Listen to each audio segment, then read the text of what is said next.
Hello and welcome back to the channel. Today I'm going to show you how to do a plank with a weight transfer.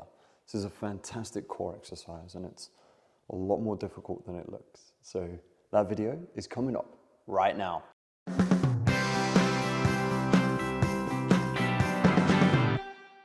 Firstly, you need a 1 kilo or 2 kilo dumbbell. You don't need to go much heavier than that because the exercise really is that hard. And all we're going to do is place it on the mat. I've got a mat behind me here and just keep it there. Now, the key to this exercise, like a lot of exercises that are planks, is we don't want to be swinging our hips around.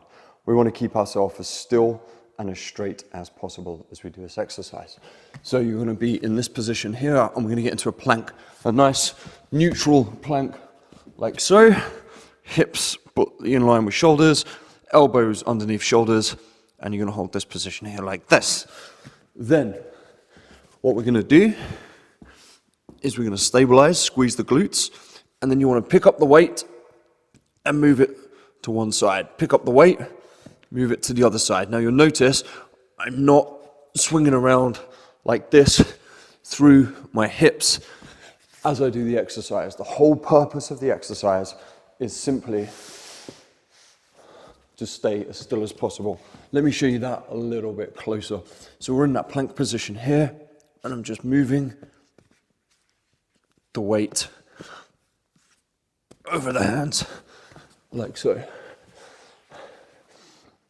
As you do this, please make sure that you are just keeping very straight. You're squeezing your core as much as you can to stop that rotation as you move the weight. And you'll notice as you do it, the weight transfer through one arm, transfer through the other, as you're lifting it up and you're destabilizing yourself. It's a really, really, really top core exercise and I hope you're really going to enjoy it. Thanks for watching, have fun, and I'll see you again soon. Bye.